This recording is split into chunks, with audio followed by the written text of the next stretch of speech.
برادران اہل سنت، وفاداران مسلک اعلیٰ حضرت، السلام علیکم ورحمۃ اللہ وبرکاتہ۔ وعلیکم السلام ورحمۃ اللہ وبرکاتہ۔ الحمد للہ ذی الجلالہ، والصلاة والسلام علی صاحب الرسالہ وعلى آلہ واصحابہ ومجتہدی ملتہ اولی الایدی والابصار والنبالہ، اما بعد فاعوذ باللہ من الشیطان الرجیم، بسم اللہ الرحمن الرحیم۔ لا تجد قوما يؤمنون بالله واليوم الآخر يوادون من حاد الله ورسوله ولو كانوا آباءهم أو أبناءهم أو إخوانهم أو عشيرتهم سبحان اللہ۔ أولئك كتب في قلوبهم الإيمان وأيدهم بروح منه ويدخلهم جنات تجري من تحتها الأنهار خالدين فيها رضي الله عنهم ورضوا عنه أولئك حزب الله ألا إن حزب الله هم المفلحون۔ صدق الله مولانا العظيم وبلغنا رسوله النبي الأمين الحبيب الكريم، ونحن على ذلك لمن الشاهدين والشاكرين والحمد لله رب العالمين۔ سنیم من نعرے اللہ اکبر می زنم، دم زبو بکر و عمر عثمان و حیدر می زنم، قادریم نعرے یا غوث اعظم می زنم، دم ز شیخ احمد رضا خان قطب عالم می زنم، رضویم من نعرے یا اعلیٰ حضرت می زنم، دم ز شیخ حشمت علی خان فرد عالم می زنم۔ آئیے کچھ سننے اور سنانے سے پہلے ہم اور آپ مل کر اپنے آقا و مولا، لمبے لمبے ہاتھوں سے بھیک دینے والے، سنہری جالیوں میں آرام فرمانے والے، اندھیری قبر میں کام آنے والے، مکاں والے لامکاں والے، عرب والے عجم والے، شفاعتی لأہل الکبائر کا نغمہ جاں فضا سنانے والے، میدان محشر میں ہم گناہگاروں، سیاہ کاروں، بدکاروں کو بخشوانے والے، جہنم سے بچانے والے، جنت میں لے جانے والے، جام کوثر بھر بھر کے پلانے والے، حضور احمد مجتبی جناب محمد رسول اللہ، ارواحنا فدا صلی اللہ تعالی علیہ وعلی آلہ وسلم کی بارگاہ عرش پناہ میں درود پاک کا نذرانِ محبت پیش کریں۔ اللہم صلی علی سیدنا ونبینا وشفیعنا وحبیبنا مولانا محمد معدن الجود والکرم وآلہ الکرام وابنہ الکریم وامتہ الکریمۃ وبارک وسلم۔ امام اہل سنت، مجدد اعظم دین و ملت، عظیم البرکت، رفیع الدرجت، آقائے نعمت، دریائے رحمت، امام عشق و محبت، کنز الکرامت، جبل الاستقامت، حامی سنت، ماحی شرک و بدعت، قاطع کفر و ضلالت، آیت من آیات اللہ، معجزۃ من معجزات رسول اللہ، سیدی آقائی مولائی ملجائی سرکار اعلیٰ حضرت فاضل بریلوی رضی اللہ تعالی عنہ ارشاد فرماتے ہیں، عرش کی عقل دنگ ہے، چرخ میں آسمان ہے۔ عرش کی عقل دنگ ہے، چرخ میں آسمان ہے، جانے مراد اب کدھر، جانے مراد اب کدھر، ہائے تیرا مکان ہے۔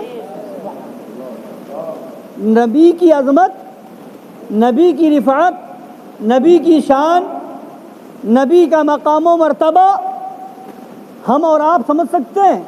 یہ عقل کا اندھا دیو کا بندہ کہتا نبی ہماری طرح ہے، معاذ اللہ رب العالمین۔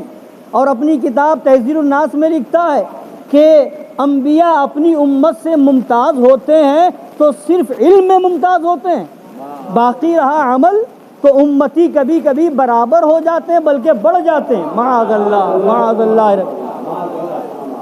یہ بڑھنے کا دعویٰ کرے اور یہاں معاملہ یہ ہے کہ نبی کی عظمت یہ ہے کہ عرش کی عقل دنگ ہے، چرخ میں آسمان ہے۔ اب چرخ میں بھی آسمان، عرش کی عقل دنگ، جانے مراد یعنی یا رسول اللہ اب کدھر؟ جانے مراد اب کدھر؟ عرش بھی دنگ ہے، آسمان بھی چکر میں ہے کہ اب نبی کا مقام و مرتبہ کیا ہے؟ اب کدھر؟ ہائے تیرا مکان ہے۔ جب نبی معراج میں تشریف لے گئے، آسمان سے بھی آگے گئے، عرش سے بھی آگے گئے، سدرہ سے بھی آگے بڑھے، وہ مقام اس نبی تشریف لے گئے جہاں جگہ نہیں ہے، جہاں مکان نہیں ہے، وہ لا مکان ہے، خدا کے قرب خاص میں گئے۔ اب جب اس مقام میں پہنچے، اب عرش بھی چکر میں ہے، آسمان بھی دنگ ہے، عرش کی عقل بھی دنگ ہے، نبی ہے کہاں؟ مکان میں ہو تو پتا چلے، یہ تو مکان سے پار ہے، مکان سے نکل چکا ہے، لا مکان میں ہے۔ جب وہ جہاں نہیں، جہاں ادھر نہیں، جہاں ادھر نہیں، جہاں سمت نہیں، جہاں جہت نہیں، وہاں تو جہت بھی نہیں ہے، سمت بھی نہیں ہے۔ تبھی تو اعلیٰ حضرت فرماتے ہیں پڑے ہیں یہاں خود جہت کو لا لے، پڑے ہیں یہاں۔ ایک تو یہ ہے خرد سے کہہ دو کہ سر جھکا لے، گماں سے گزرے گزرنے والے، پڑے ہیں یہاں خود جہت کو لا لے۔ ایک ہے جہت کے لالے اور ایک ہے جہت کو لالے، دونوں میں فرق ہے۔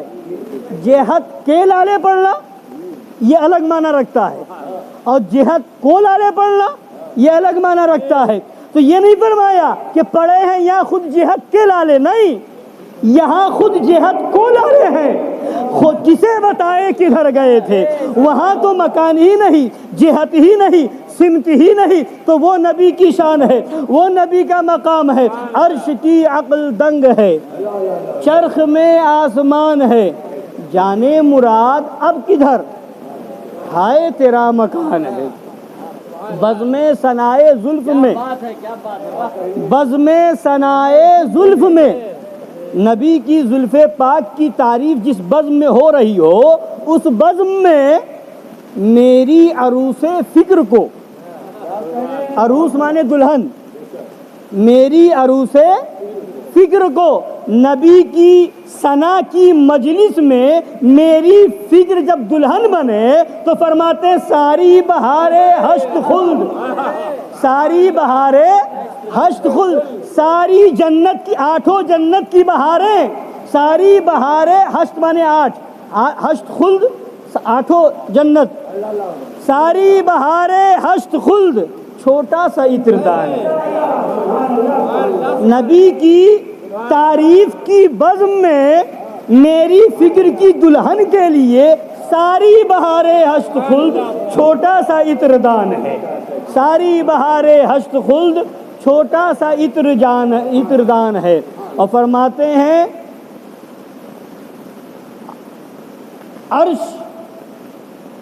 عرش کی عقل دنگ ہے، چرخ میں آسمان ہے، جانے مراد اب کدھر؟ ہائے تیرا مکان ہے۔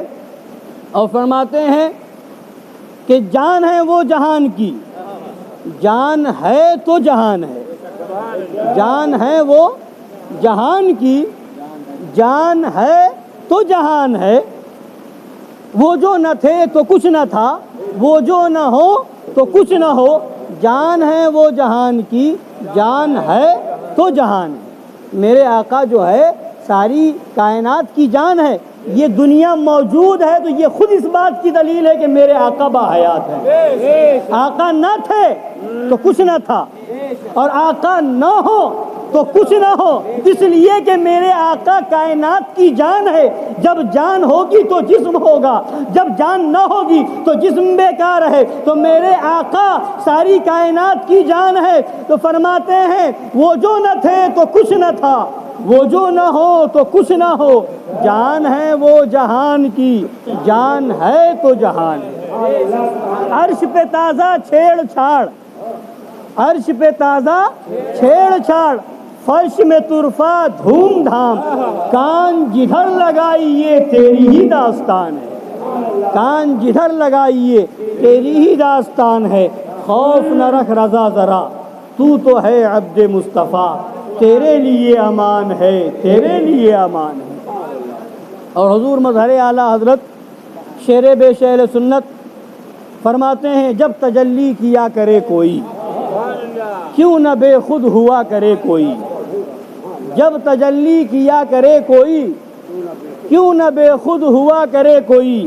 اور دوزخی ہے بغیر حب حضور، دوزخی ہے بغیر حب حضور، نبی کی محبت کے بغیر دوزخی ہے، دوزخی ہے بغیر حب حضور۔ عمر بھر اتقا کرے کوئی، عمر بھر تقویٰ کرے، عمر بھر نماز پڑھے، روزہ رکھے، حج کرے، زکوٰۃ دے، فرماتے نبی کی محبت کے بغیر دوزخی ہے۔ نماز پڑھے پھر بھی دوزخی، روزہ رکھے پھر بھی دوزخی، حج کرے پھر بھی دوزخی، کچھ بھی کرے اگر نبی کی محبت نہیں سب بیکار ہے، بغیر دوزخی ہے بغیر حب حضور، عمر بھر اتقا کرے کوئی۔ درود پاک پڑھیں، اللہم صلی علی سیدنا و نبینا و شفیعنا و حبیبنا مولانا محمد معدن الجود والکرم وآلہ الکرام و ابنہ الکریم و امتہ الکریمۃ وبارک وسلم۔ حضرات گرامی، خطبہ مسنونہ کے بعد میں نے قرآن مقدس کی آیت کریمہ پڑھی، لا تجد قوما یؤمنون باللہ والیوم الآخر یوادون من حاد اللہ ورسولہ۔ اس قوم کو جو ایمان لائے، وہ قوم جو ایمان لائے اللہ پر اور آخرت کے دن پر، نہیں پاؤ گے ایسوں سے محبت کرتے ہوئے جو اللہ و رسول کے مخالف ہیں۔ ایمان والی قوم کو گستاخ خدا و رسول سے محبت کرتے ہوئے نہ پاؤ گے۔ وَلَوْ كَانُوا آبَاءَهُمْ، اگرچہ وہ ان کے باپ ہی کیوں نہ ہو، او ابناءہم، اگرچہ وہ ان کے بیٹے ہی کیوں نہ ہو، او اخوانہم، اگرچہ وہ ان کے بھائی ہی کیوں نہ ہو، او عشیرتہم، اگرچہ وہ ان کے خاندان والے ہی کیوں نہ ہو۔ آج اگر کوئی گستاخی فرانس میں کر رہا ہے تو ہندوستان میں احتجاج کیا جا رہا ہے، اگر کوئی گستاخی افریقہ اور امریکہ میں نبی کی شان میں کرتا ہے تو لوگ یہاں جلوس اور احتجاج نکالتے ہیں۔ آج کیا احتجاج اور جلوس صرف اس کے لیے ہے جو کھل کے گستاخی کرے، جو علل اعلان کرے، جو کھل کے قرآن کا انکار کرے، قرآن کی آیتوں کو نکالنے کی بات کرے؟ یہ تو کھل کر کے آ گیا، جس کا آج پوری دنیا میں لوگ، پورے ہندوستان میں خاص طور سے رد کر رہے ہیں، جو رافضی اور شیعہ ہے جانتے نہیں، یہ تو کھل کر کے آ گیا، مگر کسے نہیں معلوم کہ ان رافضیوں کا عقیدہ ہی یہی ہے کہ قرآن نامکمل ہے، قرآن ناقص ہے، تو قرآن کو تو وہ نامکمل پہلے سے مان رہا تھا۔ پورے رافضی اور شیعہ اپنے آپ کو کہنے والے یہ قرآن کو ناقص پہلے سے مانتے ہیں، مگر جب تک وہ کھل کر کے زبان سے نہ کہا، جب تک کہ علل اعلان اس نے کورٹ میں جو ہے بات اپنی نہ پہنچائی، اس وقت تک لوگ بہت سے ایسے بھی ہیں رافضی کے ساتھ بیٹھ رہے ہیں، کھا رہے ہیں، پی رہے ہیں، اٹھنا بیٹھنا ہو رہا ہے، رشتہ ناتا ہو رہا ہے، شادی بیاہ میں بلا رہے ہیں، دعوت میں جا رہے ہیں، رافضیوں کے ساتھ بیٹھ رہے ہیں، اور جب وہی بات جو ان کے عقیدے میں شامل تھی، جو ان رافضیوں کا عقیدہ ہے، جو ان کا دین ہے، جو ان کا دھرم ہے، وہی کفر اس نے بک دیا ہے، وہی وہ سپریم کورٹ تک لے کر کے گیا ہے۔ جو ان کے دل میں تھا، جو ان کی کتابوں میں موجود ہے، جو ان کے دھرم کا حصہ ہے، جو ان کے مذہب اور دین کا ایک جز ہے، اس کو آج وہ کھل کر کے کہہ دیا، تو آج احتجاج کیا جا رہا ہے، پھانسی دی جائے، اس کے خلاف احتجاج کیا جا رہا ہے، اس کو پھانسی کی سزا دی جائے، اس کو جان سے مار دیا جائے، اس کو قتل کر دیا جائے۔ میں کہتا ہوں اگر تمہارا ایمان و عقیدہ پختہ ہے تو وسیم رضوی خبیث تو ہے ہی، تمہارا یہی تیور ہر رافضی کے بارے میں ہونا چاہیے، تمہارا یہی تیور ہر کھٹمل کے بارے میں ہونا چاہیے۔ یہ کون سا تمہارا ایمان ہے؟ وسیم رضوی کی مخالفت کرو اور دوسرے رافضی کے ساتھ شرکت کرو۔ کہیں کوئی قاضی بن کر کے شرکت کر رہا ہے، کہیں کوئی نیتا بن کر کے شرکت کر رہا ہے، کہیں کوئی مولوی بن کر کے بغل میں رافضیوں کے بیٹھ رہا ہے۔ ابے جب اس کا عقیدہ ہی یہی ہے کہ قرآن نامکمل ہے تو جیسے وسیم رضوی کافر ہے ویسے ہر شیعہ مجتہد کہلانے والا کافر ہے۔ آج کا ہر رافضی کافر ہے۔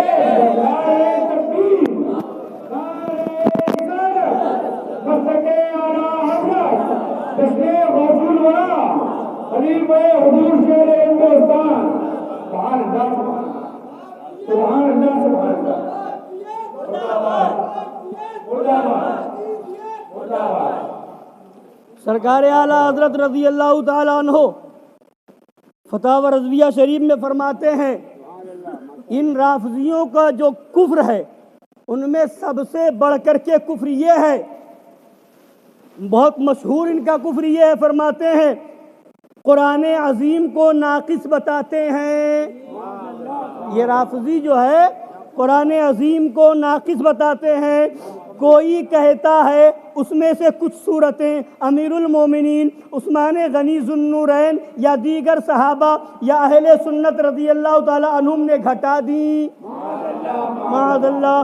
کوئی کہتا ہے کچھ لفظ بدل دیے، کوئی رافضی کہتا ہے کچھ لفظ بدل دیے، کوئی کہتا ہے یہ نقص و تبدیل اگرچہ یقیناً ثابت نہیں محتمل ضرور ہے۔ یقین کے ساتھ اگر نہیں کہہ سکتے کہ بدل دیا مگر احتمال ضرور ہے۔ کوئی رافضی یہ بھی کہتا ہے، اور جو شخص قرآن مجید میں زیادت یا نقص یا تبدیل، کمی بیشی یا بدلنے کسی طرح کے تصرف بشری کا دخل مانے، کوئی یہ مان لے کہ اس میں کمی ہو گئی ہوگی، اس میں کمی ہوگی، زیادتی مان لے یا کمی مان لے یا کسی طرح کا کسی انسان کے دخل کو مان لے، فرماتے یا اسے محتمل جانے، بالاجماع کافر مرتد ہے، بالاجماع کافر مرتد ہے کہ صراحتاً قرآن کی تکذیب کر رہا ہے۔ اللہ عز و جل سورہ حجر میں فرماتا ہے اِنَّا نَحْنُ نَزَّلْنَا الذِّكْرَ وَإِنَّا لَهُ لَحَافِظُونَ، بے شک ہم نے اتارا یہ قرآن اور بے شک بالیقین ہم خود اس کے نگہبان ہیں۔ تو کچھ رافضیوں کا یہ عقیدہ ہے کہ قرآن میں کمی بیشی ہو گئی، کچھ رافضیوں کا یہ عقیدہ ہے کہ اس میں کچھ صورتیں گھٹا دی گئیں، کچھ رافضیوں کا یہ عقیدہ ہے کہ کچھ لفظ بدل دیے گئے، کچھ رافضیوں کا یہ عقیدہ ہے کہ اگر یقینی طور پر نہ بدلا گیا ہو مگر احتمال ہے کہ بدل دیا گیا ہوگا۔ تو جو ان میں سے جو بھی عقیدہ کوئی رکھے وہ کافر ہے، مرتد ہے، اور اِنَّا نَحْنُ نَزَّلْنَا الذِّكْرَ وَإِنَّا لَهُ لَحَافِظُونَ کو جھٹلا رہا ہے، اس لیے کہ اللہ نے وعدہ فرما لیا، اپنے ذمہ کرم میں لے لیا ہے، اِنَّا نَحْنُ نَزَّلْنَا الذِّكْرَ وَإِنَّا لَهُ لَحَافِظُونَ، ہم نے ہی قرآن کو نازل کیا اور ہم ہی اس کی حفاظت کرنے والے ہیں۔ تو جس کی حفاظت خدا فرما لے اسے کون گھٹا سکتا ہے، اسے کون بڑھا سکتا ہے؟ اس میں کمی بیشی کا امکان ہی نہیں ہے، اس میں کمی بیشی ممکن ہی نہیں ہے، اس میں کوئی گھٹا دے یہ ہو ہی نہیں سکتا، اس میں کچھ بڑھا دیا جائے یہ ہو ہی نہیں سکتا۔ قرآن جیسا نازل ہوا تھا ویسا قرآن اب بھی موجود ہے اور صبح قیامت تک موجود ہے۔ جب احتمال آ جائے تو پھر شک آ گیا، جب شک پیدا ہو گیا تو یقین نہیں رہا، اور ایمان میں یقین ہونا چاہیے۔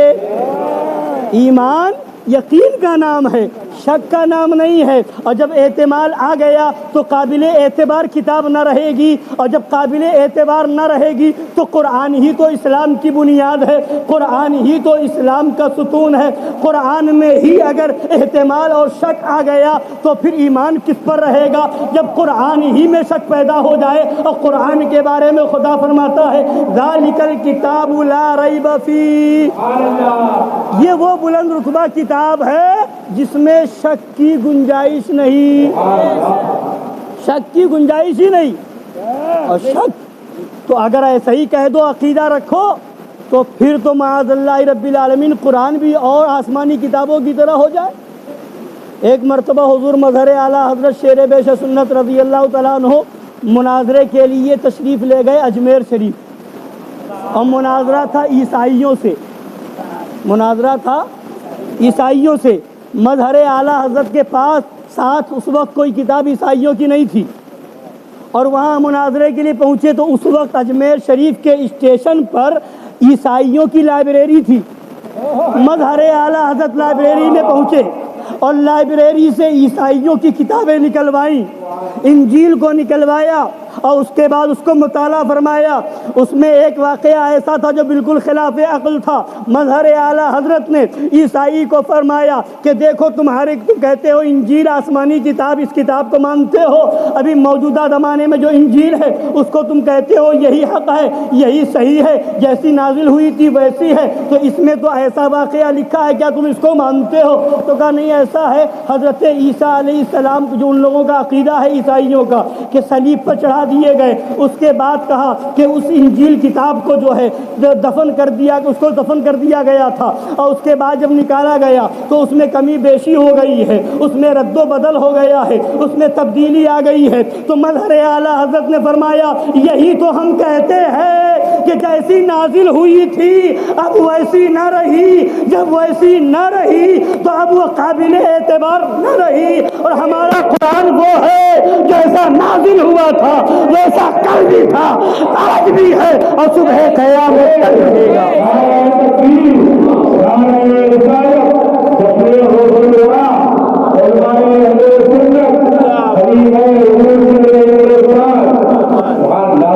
اور کیا احتجاج صرف انہی لوگوں کے لیے جو کھل کر کے بکواس اور گستاخی کرے، جو کھل کر کے کچھ بات کرے، اپنی کتابوں میں جو عقیدہ چھاپے قرآن کے خلاف، حدیث کے خلاف، کیا ان کا بائیکاٹ نہیں کیا جائے گا؟ جو اپنی کتابوں میں، اپنے مدرسوں میں جو کفریہ عقیدہ پڑھائے اور پھیلائے، کیا ان سے دوری اختیار نہ کی جائے گی؟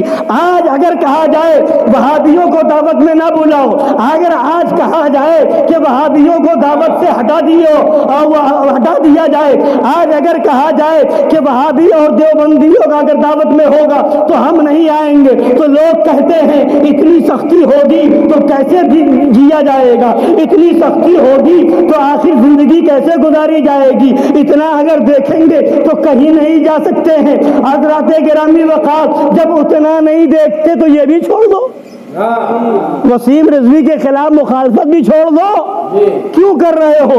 ارے اس نے کھل کر کے کہہ دیا ہے، کیا نبی کے علم کو جانوروں بچوں پاگلوں کی طرح بتانا کیا یہ قرآن کا انکار نہیں ہے؟ کیا نبی کے علم سے امتی، نبی کے عمل سے امتی کے عمل کو بڑھانے کی بات کرنا کیا یہ قرآن کا انکار نہیں ہے؟ کیا یہ ضروریات دین کا انکار نہیں ہے؟ کیا نبی کو مر کر مٹی میں ملنے والا یہ قرآن کا انکار نہیں ہے؟ کیا جو یہ عقیدہ رکھے کہ دوسرا نبی پیدا ہو سکتا ہے، کیا یہ قرآن کا انکار نہیں ہے؟ معاذ اللہ جو نبی کو بے بس و مجبور کہے، کیا یہ قرآن کے خلاف نہیں ہے؟ کیا یہ قرآن کا انکار نہیں ہے؟ یہ بھی قرآن کا انکار ہے، وہ بھی قرآن کا انکار ہے۔ جیسے وہ مرتد ہے ویسے یہ مرتد ہے۔ سچا عاشق رسول وہ ہے جو اعلان کرے نہ ہمیں رافضی گوارا ہے، نہ ہمیں وہابی گوارا ہے، نہ ہمیں دیوبندی گوارا ہے، نہ ہمیں غیر مقلد گوارا ہے، اور جس شادی میں وہابی ہوگا وہ شادی گوارا نہیں، جس محفل میں دیوبندی ہوگا وہ محفل گوارا نہیں، جس جگہ وہابی آئے، جس گھر میں وہابی آئے وہ گھر گوارا نہیں. جس مفتی کے پاس وہابی ملے, جس مفتی سے وہابی ملے, یا جو مفتی وہابی سے ملے, جو قاضی وہابی سے ملے, جو قاضی جو پیر دیوبندیوں سے ملے, ہمیں وہ پیر گوارا نہیں, ہمیں وہ مفتی گوارا نہیں, ہمیں وہ قاضی گوارا نہیں. ہمارے لیے اعلیٰ حضرت کافی ہے.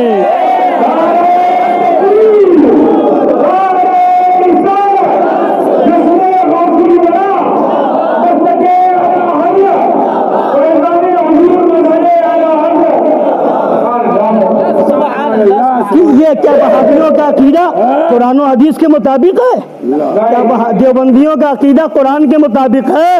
کیا یہ قرآن کے منکر نہیں ہے؟ انہوں نے بھی تو بدلنے کی کوشش کی ہے, اور بلکہ اسلام کے نظام کو درہم برہم کرنے کی کوشش کی ہے. یہ اپنے آپ کو اہل حدیث کہلانے والے, یہ اپنے آپ کو اہل حدیث کہنے والے اہل حدیث, یہ غیر مقلد, یہ کون ہے؟ ان کا عقیدہ کیا ہے؟ کہتے ہم اہل حدیث ہیں, مگر ان کی حدیث دانی کو مظہر اعلیٰ حضرت نے ایک جگہ مناظرے میں ایسا اجاگر فرمایا. ادھر غیر مقلد مولوی تھا جس کا نام عبد الرحیم تھا, پنجاب میں مناظرہ ہو رہا ہے, شیر بے شیر سنت مناظرہ فرما رہے ہیں. اس نے مناظرے کے دوران وہی 73 فرقے والی حدیث پڑھی غیر مقلد نے, اور کہا کہ دیکھیے اس میں ایک فرقے کو جنتی بتایا گیا ہے اور وہ فرقہ ہم ہیں. یعنی اس میں جو بتایا گیا ہے تو صحابہ کو ماننے کی بات کی گئی ہے, صحابہ کو یعنی جماعت صحابہ کو ہم مانتے ہیں اور ان سب کی پیروی کرتے ہیں, ان سب کا اتباع کرتے ہیں, اور ہم صرف حدیث کو مانتے ہیں, حدیث کو سنت بھی کہتے ہیں, لہذا سنت والے بھی ہم ہیں اور جماعت صحابہ والے بھی ہم ہیں, تو سنت والے بھی ہم, جماعت والے بھی ہم. تو اس نے تو جملہ استعمال کیا تھا, اہل سنت نہیں کہا, اس نے کہا سنت والجماعت ہم ہیں. تو مظہر اعلیٰ نے فرمایا تجھے لفظ ادا کرنے کی تمیز نہیں, تجھے جملے کی تمیز نہیں, تو یہ بتا سنت والجماعت کہہ رہا ہے یہ عربی ہے کہ فارسی, اور اس میں ترکیب کون سی ہے, والجماعت پہ الف لام کون سا ہے, اور اس کا حمل تو نے اپنے اوپر کیا, یہ حمل کون سا ہے, یہ حمل جائز ہے کہ ناجائز ہے, تجھے لفظ ادا کرنے کی تمیز نہیں, اور تو کہتا ہے میں حدیث سمجھوں گا, حدیث سے مسئلے کا استنباط کروں گا. اور اس کے بعد جب اس نے کہا کہ ہم سارے صحابہ کی پیروی کرتے ہیں اور حدیث کو مانتے ہیں, آپ لوگ حدیث کو نہیں مانتے, آپ لوگ ایک امام کی پیروی کرتے ہیں. تو مظہر اعلیٰ حضرت شیر بیش سنت نے فرمایا کہ ہم ایک امام کو مانتے ہیں, ایک امام کی پیروی کرتے ہیں, تو الزام لگاتا ہم صحابہ کو نہیں مانتے, اور تو کہتا ہے کہ ہم سارے صحابہ کی پیروی کرتے ہیں, تو اپنے آپ کے بارے میں کہتا ہے ہم سارے صحابہ کی پیروی کرتے ہیں. فرمایا سن, ہم امام اعظم کو اسی لیے مانتے ہیں کہ ان کا کوئی مسئلہ نہ قرآن کے خلاف ہے نہ حدیث کے خلاف ہے. انہوں نے جو بتایا قرآن سے بتایا, انہوں نے جو بتایا وہ حدیث سے بتایا. امام شافعی کو اسی لیے مانتے ہیں, امام احمد بن حنبل کو اسی لیے مانتے ہیں, امام مالک کو اسی لیے مانتے ہیں. اور اس کے بعد فرمایا سن, تو یہ کہہ اور ہم سارے صحابہ کو مانتے ہیں حدیث پاک کی روشنی میں, فَبِأَيِّهِمْ اِقْتَدَيْتُمْ اِهْتَدَيْتُمْ, فَبِأَيِّهِمْ اِقْتَدَيْتُمْ اِهْتَدَيْتُمْ, جس کی پیروی کرو گے ہدایت پا جاؤ گے. ہم حق پر سب کو مانتے ہیں مگر پیروی ایک کی کرتے ہیں, حق پر سب کو مانتے ہیں پیروی ایک کی کرتے ہیں. اور تو کہتا ہم سب کی پیروی کرتے ہیں, تو کہتا ہم سب کی پیروی کرتے ہیں, تو یہ تو ہو ہی نہیں سکتا, یہ ہو ہی نہیں سکتا کہ سب کی پیروی ہو جائے. فرمایا کہ مثال کے طور پر ایک محل ہے اور اس محل میں رعایا کے آنے کے لیے 4 راستے ہیں، ایک پچھم سے ہے، ایک پورب سے ہے، ایک اتر سے ہے، ایک دکھن سے ہے۔ تو کچھ لوگ پورب سے چل پڑے، کچھ لوگ اتر سے چل پڑے، کچھ لوگ مشرق سے مغرب سے چل پڑے، کچھ لوگ جنوب سے چل پڑے، چاروں طرف سے لوگ چل پڑے، کوئی ایک اس راستے پر، کوئی اس راستے پر۔ تو جب چاروں راستے محل تک جا رہے ہیں تو جو جس راستے کو اختیار کرے گا وہ محل تک پہنچ جائے گا، مگر تیرے جیسا سرفرا آدمی، تیرے جیسا بے وقوف آدمی وہ کھائے گا۔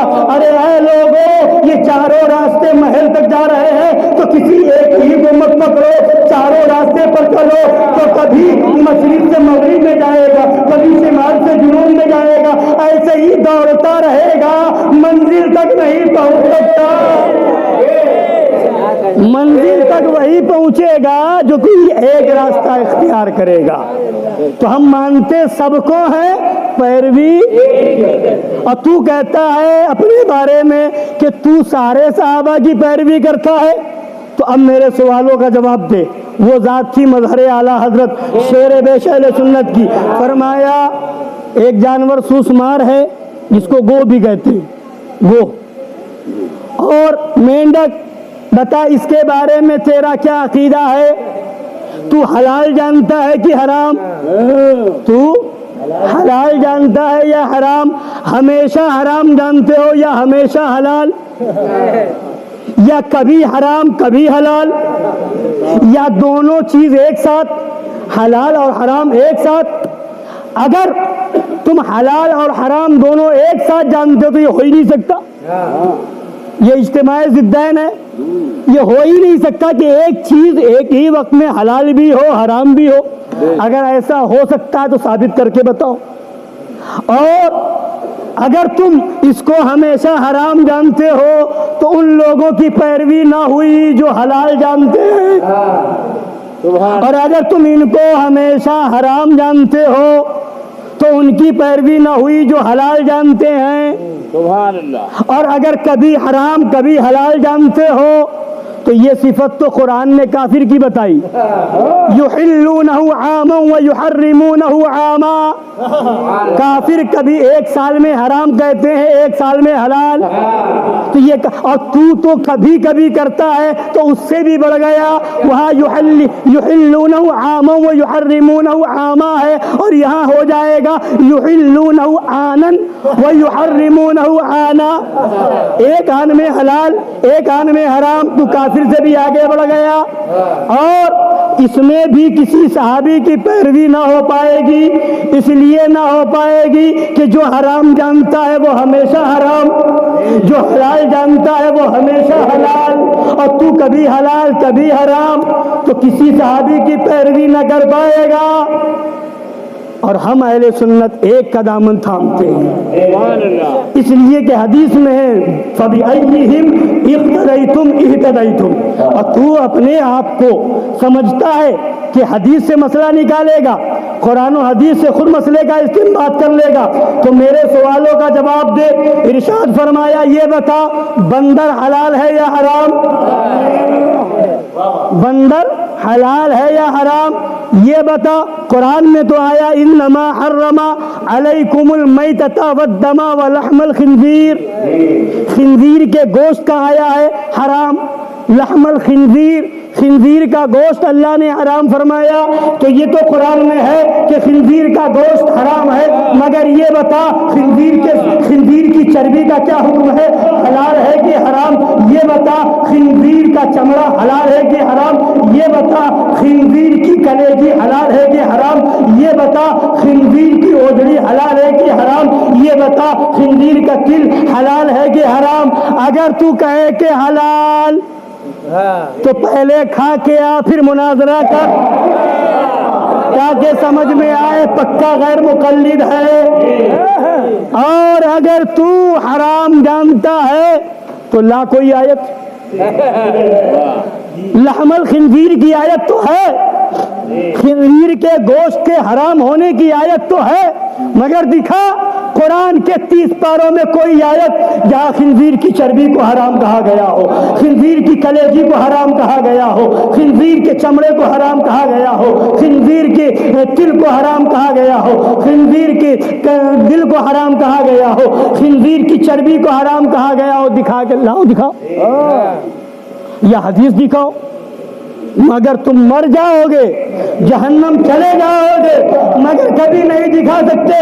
یہ مار ہے امام اعظم، امام شافعی، امام مالک، امام احمد بن حنبل کا دامن چھوڑنے کی. ان کا دامن پکڑ لے، مسئلہ سمجھ میں آ جائے گا. حرام ہے تو کیوں ہے، حرام ہے تو وجہ کیا ہے، اس کی علت کیا ہے، یہ سب سوال فرمایا. مگر اس کے پاس کوئی جواب نہ تھا، اور اسی میں فرمایا تو کہتا ہے کہ ہم سنت والجماعت ہے، تو یہ بتا تو حدیث کے علاوہ کچھ نہیں مانتا، حدیث ہی کو مانتا ہے. تو لا کوئی حدیث جس میں تیرا نام سنت والجماعت رکھا گیا ہو. لا کوئی حدیث، تو اپنے آپ کو اہل حدیث بھی کہتا ہے، لا کوئی حدیث جس میں تجھے اہل حدیث کا نام دیا گیا ہو، مگر نہیں بتا سکتا. پتا کیا چلا، عقل ہوتی تو خدا سے نہ لڑائی لیتے، یہ گھٹائیں اسے منظور بڑھانا تیرا. حضرات گرامی وقار، تو یہ بتانے کا مطلب یہ ہے کہ یہ صرف لیبل لگاتے ہیں کہ ہم اہل حدیث ہیں، یہ لیبل لگاتے ہیں کہ ہم اہل قرآن ہیں، یہ صرف اوپر لیبل لگاتے ہیں کہ ہم قرآن و حدیث کے ماننے والے ہیں. مگر حقیقت یہ ہے کہ نہ یہ قرآن کو مانتے ہیں نہ حدیث کو مانتے ہیں. اگر قرآن کو مانتے ہوتے تو قرآن نے فرمایا اطیعوا اللہ و اطیعوا الرسول و اولی الامر منکم. اگر یہ قرآن کو مانتے ہوتے تو پھر نبی کے بارے میں ایسا عقیدہ نہ رکھتے، بلکہ قرآن میں جو نبی کی عظمت بتائی گئی ہے، نبی کو اپنی طرح نہ کہتے بلکہ نبی کی عظمت بیان کرتے، نبی کی شان بیان کی جاتی. تو یا ایھا المزمل بھی نظر آتا، یا ایھا المدثر بھی نظر آتا، قرآن میں قد جاءکم برہان من ربکم بھی نظر آتا، قرآن میں والنجم اذا ھوا بھی نظر آتا، قرآن میں والشمس وضحاھا بھی نظر آتا، قرآن میں واللیل اذا سجا بھی نظر آتا. حضرات گرامی وقار، تو پتہ کیا چلا، حقیقت یہ ہے کہ قرآن کو اگر سچا ماننے والا کوئی ہے وہ صرف اہل سنت و جماعت ہے، وہ صرف سنی بریلوی ہے. اور جتنے ہیں نہ یہ قرآن کو مانتے ہیں نہ حدیث کو مانتے ہیں.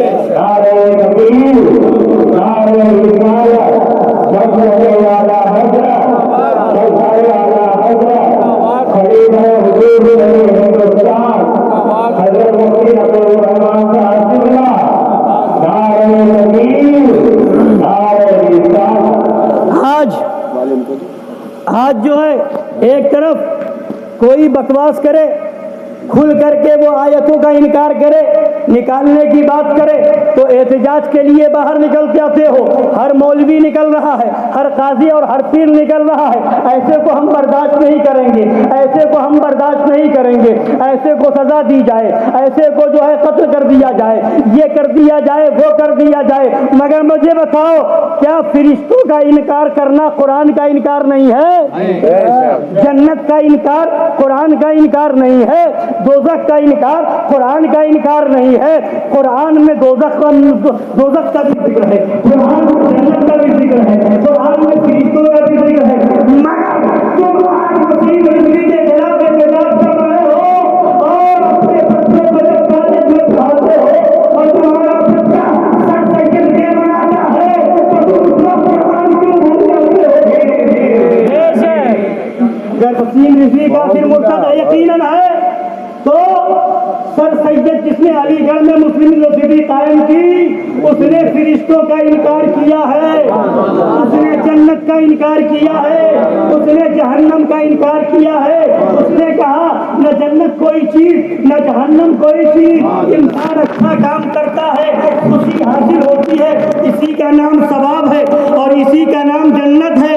اور انسان کوئی برا کام کرتا ہے اس کو افسوس ہوتا ہے، اس کے دل میں ایک احساس پیدا ہوتا ہے، تو یہی عذاب ہے اور یہی جہنم ہے. فرشتہ کوئی چیز نہیں ہے معاذ اللہ رب العالمین. اور انبیاء کرام کے بارے میں لکھا کہ جب وحی نازل ہوتی ہے تو لکھا ہے کہ جیسے ایک پاگل معاذ اللہ رب العالمین، ایک پاگل جو ہے وہ سمجھتا ہے سامنے کوئی کھڑا ہے اس سے گفتگو کر رہا ہے، حقیقت میں کوئی نہیں ہوتا، ویسے ہی معاذ اللہ معاذ اللہ معاذ اللہ کہتا ہے کہ فرشتہ کوئی چیز نہیں ہے، وہی نازل ہونے کا کوئی مطلب نہیں ہے، وہ ایک پاگل کی جیسی صورت ہو جاتی ہے، ویسے ہی وہ سمجھتے تھے کہ قرآن نازل ہو رہا ہے، معاذ اللہ خدا کی طرف سے وحی آ رہی ہے۔ یہ اس نے کہا جو آج علی گڑھ مسلم یونیورسٹی جس نے بنائی ہے، جس کو لوگ سر سید کہتے ہیں، وہ سر سید خبیث نے یہ عقیدہ لکھا ہے، فرقہ نیچریہ کا بانی وہی سر سید ہے، اسی نے پھر نیچری فرقے کی بنیاد رکھی ہے، لوگ اس کا ڈے منا رہے ہیں، اس کی یوم پیدائش منا رہے ہیں، لوگ جو ہے اس کے نام پر لائبریریاں قائم کر رہے ہیں، لوگ اس کے نام پر جو ہے یہ اور وہ کر رہے ہیں، لوگ اس کو اپنا رہبر اور لیڈر مان رہے ہیں، وہ بھی تو کافر اور مرتد ہے، آخر اس کے کفر و مرتدات سے کون بچائے گا، اس کی گمراہیت سے کون آگاہ کرے گا؟ اگر تمہارے اندر اسلام کی بنیاد پر نفرت ہے تو جہاں رافضیوں سے نفرت ہو، وہابیوں سے نفرت ہو، دیوبندیوں سے نفرت ہو، تو وہی نام نہاد سر سید علی گڑھی سے بھی نفرت ہونی چاہیے، وہی ذاکر نائک سے بھی نفرت ہونی چاہیے، اس خبیث طارق ذلیل سے بھی نفرت ہونی چاہیے جو طارق ذلیل مردود جہنمی حضرت یوسف علیہ السلام کی توہین کرتا ہے اور کہتا ہے معاذ اللہ، سربار معاذ اللہ، کہ ان کے چہرے کو سیاہ کیا گیا معاذ اللہ اور ان کو گدھے پر بٹھایا گیا معاذ اللہ، استغفر اللہ۔ اس خبیث پاکستانی کتے طارق ذلیل نے نبی کی توہین کی اور اس کے بعد بھی لوگ طارق ذلیل کی تقریریں سن رہے ہیں، بہت اچھا بیان کرتا ہے، بہت اچھی اسپیچ دیتا ہے، سنو یہ سب وہی جہنمی کتے ہیں کہ یہ بھی جہنم میں جائیں گے اور جو ان کے فالوور ہیں وہ بھی جہنم میں۔ اہل البدع کلاب اہل النار، اور یہ طارق ذلیل نے آج توہین کی ہے، ان وہابیوں دیوبندیوں کے مولویوں نے پہلے ہی توہین کی تھی، اور کہا تھا محمود حسن دیوبندی نے جب اس کا پیر مر گیا تھا، رشید احمد گنگوہی مر گیا تھا، تو اس نے لکھا تھا قبولیت اسے کہتے ہیں، مقبول ایسے ہوتے ہیں، قبولیت اس کے مرنے پر مرثیہ لکھ رہا ہے، محمود حسن دیوبندی مرثیہ لکھ رہا ہے رشید گنگوہی کے مرنے پر، اس میں شعر کہتا ہے قبولیت اسے کہتے ہیں، مقبول ایسے ہوتے ہیں، عبید سود کا، عبید مانے بندے، عبد کی جمع ہے، سود مانے کالے کالے، عبید سود کا مطلب ہوا کالے کالے بندے، عبید سود کا ان کے لقب ہے یوسف ثانی، رشید احمد گنگوہی کے کالے کالے بندوں کا لقب یوسف ثانی ہے، جب کالے کالے بندے اس کے یوسف ثانی ہو گئے تو گورے گورے کا کیا حال ہوگا معاذ اللہ، تو اس کے کالے کالے بندے کو یوسف ثانی کہا، تو کیا یہ نبی کی توہین نہیں ہو رہی ہے؟ طارق ذلیل نے آج توہین کی ہے، اس کا باپ پہلے توہین کر چکا ہے، اور یہ وہی خبیث جماعت ہے، یہ وہی محمود حسن دیوبندی ہے کہ رشید احمد گنگوہی کے مرنے کے بعد یوسف علیہ السلام کی بھی توہین کی، اور اسی نے حضرت عیسیٰ علیہ السلام کی توہین کی، اور کہتا ہے اسی میں مرثیہ میں شعر لکھتا ہے اور کہتا ہے مردوں کو زندہ کیا، زندوں کو مرنے نہ دیا۔ رشید احمد گنگوہی کے بارے میں یہ عقیدہ رکھتا، ہمارا عقیدہ ہے نبی ہمارے چاہے زندہ فرما دے، جس کو چاہے موت عطا فرما دے، ہمارا عقیدہ ہے کہ بزرگان دین کو اللہ نے وہ پاور دیا ہے کہ اگر وہ نظر قہر فرما دے، اگر قہر اور غضب کی نظر ڈال دے تو وہ مر جائے، اور جس سے چاہے زندہ فرما دے، غوث اعظم نے زندہ فرمایا، دوسرے بزرگان دین نے زندہ فرمایا، تو یہ دیوبندی کفر کا فتویٰ لگاتا نظر آتا ہے، شرک کا فتویٰ لگاتا نظر آتا ہے، مگر جب رشید احمد گنگوہی مرا تو محمود حسن دیوبندی نے مرثیہ لکھا اور اس کے اندر یہ شعر لکھا کہ مردوں کو زندہ کیا، زندوں کو مرنے نہ دیا، زندوں کو، اور خود مر گیا، اس کے مرنے پہ مرثیہ لکھ رہا اور کہہ رہا زندوں کو مردہ کیا مردوں کو زندہ کیا، زندوں کو مرنے نہ دیا۔ اس مسیحائی کو دیکھیں، زری ابن مریم، زری لکھا ہے، ابن مریم یعنی حضرت عیسیٰ علیہ السلام کو چیلنج کر رہا ہے، اے حضرت عیسیٰ آپ نے مردوں کو زندہ کیا، زندوں کو مرنے سے نہ بچایا، مگر میرا پیر رشید گنگوئی تو مردوں کو زندہ بھی کر رہا ہے اور زندوں کو مرنے سے بچا بھی رہا ہے، اور وہاں چیلنج کر رہا ہے، یعنی اپنے پیر کا مرتبہ حضرت عیسیٰ سے بڑھا رہا ہے۔ حضرت عیسیٰ کی توحید یہ وہابی کرے، حضرت یوسف کی توحید یہ وہابی کرے، نبی پاک صلی اللہ علیہ وسلم کی توحید یہ وہابی کرے، وہ قرآن کی آیت کا انکار کرے، آیت جہاد کو نکالنے کی بات کرے، تم جلوس نکال لو۔ سنو، جلوس اور احتجاج اس کا نام نہیں ہے، بائیکاٹ صرف یہ نہیں ہے کہ ایک دن فوٹو نکال کر کے اخبار کی ہیڈنگ بناؤ، یہ تو تم اپنی شہرت چاہ رہے ہو، یہ سیاست ہو سکتی ہے۔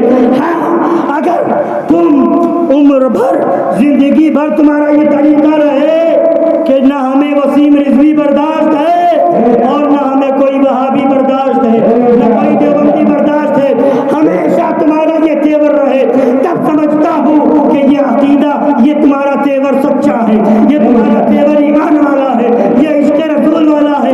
ایک مرتبہ پیپر میں فوٹو چھپا لو، ہمیں برداشت نہیں، اور وہابی کے ساتھ کھانا کھا لو، آیتوں کو نکالنے کی بات کرے تو اس کا بائیکاٹ کیا جائے، اور جو حضرت عیسیٰ کی توہین کرے اس کا بائیکاٹ نہ کیا جائے، جو حضرت یوسف کی توہین کرے اس کا بائیکاٹ نہ کیا جائے، جو نبی کی توہین کرے اس کا بائیکاٹ نہ کیا جائے۔ اس کا بائیکاٹ کب کرو گے؟ اس کا بائیکاٹ ہر لمحہ۔ عاشق رسول صرف پیپر میں نہیں چھپواتا ہے، عاشق رسول اپنی شادی کا کارڈ چھپواتا ہے تو وہاں بھی چھپواتا ہے، ختنے کا محفل ہوتی ہے وہاں بھی اعلان کرتا ہے، گھر میں کوئی تو محفل ہوتی ہے وہاں بھی اعلان کرتا ہے، اور عاشق رسول ہر جگہ یہی کہتا ہے، جو جان مانگو تو جان دیں گے، جو مال مانگو تو مال دیں گے، مگر یہ ہم سے کبھی نہ ہوگا کہ نبی کا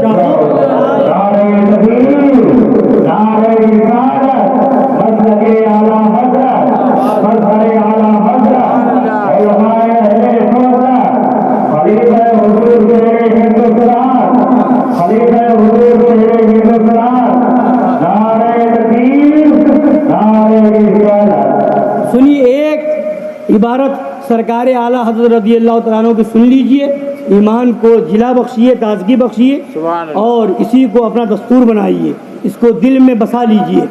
اعلیٰ حضرت سرکار کی عبارت کو، اعلیٰ سرکار کی کتابوں کو پڑھتے جائیں گے، ایمان میں نکھار پیدا ہوتا ہے۔ فرماتے ہیں مسلمان کا ایمان ہے کہ اللہ اور رسول سے زیادہ کوئی ہماری بھلائی چاہنے والا نہیں، جل جلالہ وصلی اللہ تعالی علیہ وآلہ وسلم۔ جس بات کی طرف تمہیں بلائیں، جس بات کی طرف بلائیں، یقیناً ہمارے دونوں جہان کا اس میں بھلا ہے۔ خدا و رسول جدھر بلائیں ہمارے دونوں جہان کا اس میں بھلا ہے، اور جس بات سے منع فرمائیں بلا شبہ سراسر ضرر و بلا ہے، جس سے منع فرمائے سراسر ضرر و بلا ہے۔ مسلمان صورت میں ظاہر ہو کر جو ان کے حکم کے خلاف کی طرف بلائے، مسلمان صورت مسلمان صورت میں ظاہر ہو کر جو ان کے حکم کے خلاف کی طرف بلائے، یقین جان لو کہ یہ ڈاکو ہے۔ قرآن و حدیث سے ثابت ہے کہ وہابیوں سے دور رہو، دیوبندیوں سے دور رہو، قادیانیوں سے دور رہو۔ تو اعلیٰ حضرت فرما رہے ہیں جو قرآن و حدیث کے حکم کے خلاف تمہیں بلائے، وہابی کے ساتھ بٹھائے، دیوبندی کے ساتھ بٹھائے، تو کسی صورت میں ہو، قاضی کی صورت میں، مفتی کی صورت میں، پیر کی صورت میں، امام کی صورت میں، کیا ہے؟ اور یہ کیا ہے؟ اب پتہ چلا فتاوی رضویہ کی عبارت ذہن میں بٹھا لو، جو قاضی وہابی کے ساتھ بیٹھے وہ کون ہے؟ علل اعلان کہیں امام وہابی کا نکاح پڑھائے فتاوی رضویہ کہہ رہی ہے کون؟ جو پیر وہابی کی دعوت کھائے، یہ کون کہہ رہا ہے؟ اعلیٰ حضرت نے فرمایا وہ ڈاکو ہے۔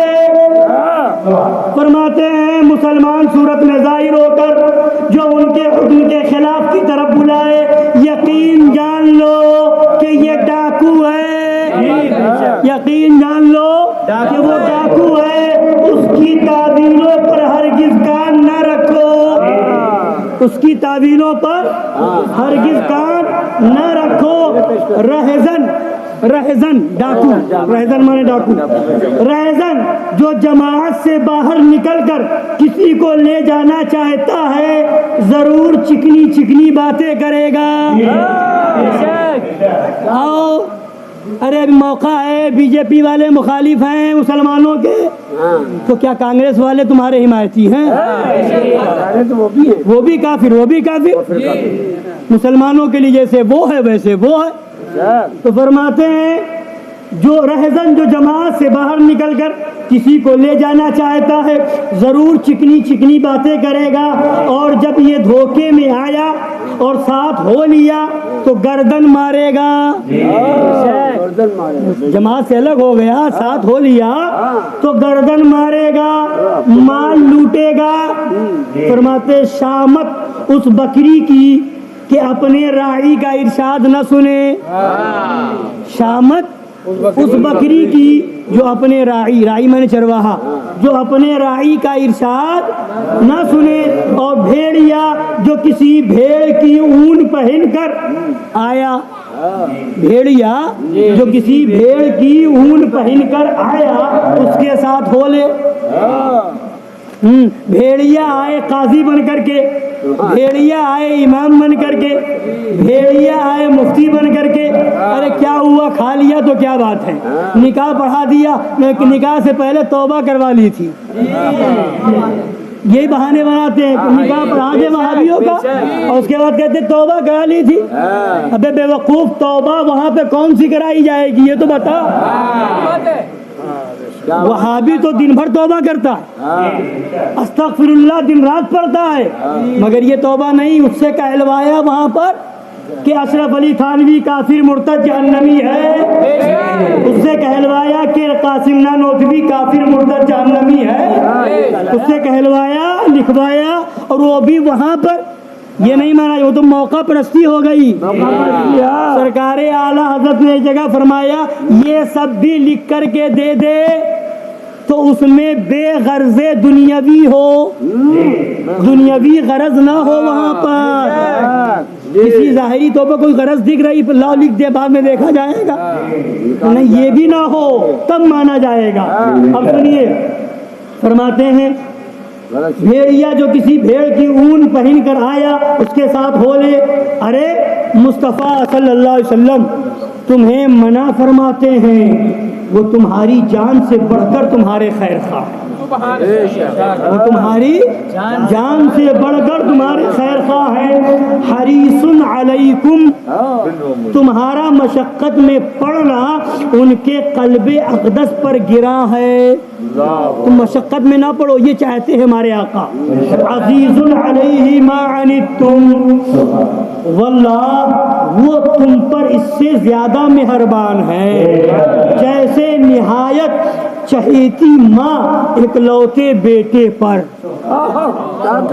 فرماتے ہیں واللہ، اللہ کی قسم، ہمارے اور آپ کے نبی ہم پر اس سے زیادہ مہربان ہے جیسے نہایت چہیتی ماں اکلوتے بیٹے پر۔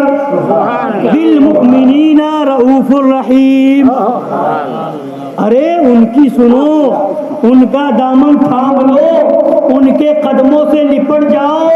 وہ فرماتے ہیں ایاکم و ایاہم لا یضلونکم ولا یفتنونکم، ان سے دور ہو اور انہیں اپنے سے دور کرو، کہیں وہ تمہیں گمراہ نہ کر دیں، کہیں وہ تمہیں فتنے میں۔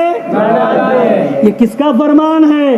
یہ پیلی بھیت کا فرمان نہیں ہے، یہ بریلی شریف کا فرمان نہیں ہے، یہ نبی پاک کا فرمان ہے۔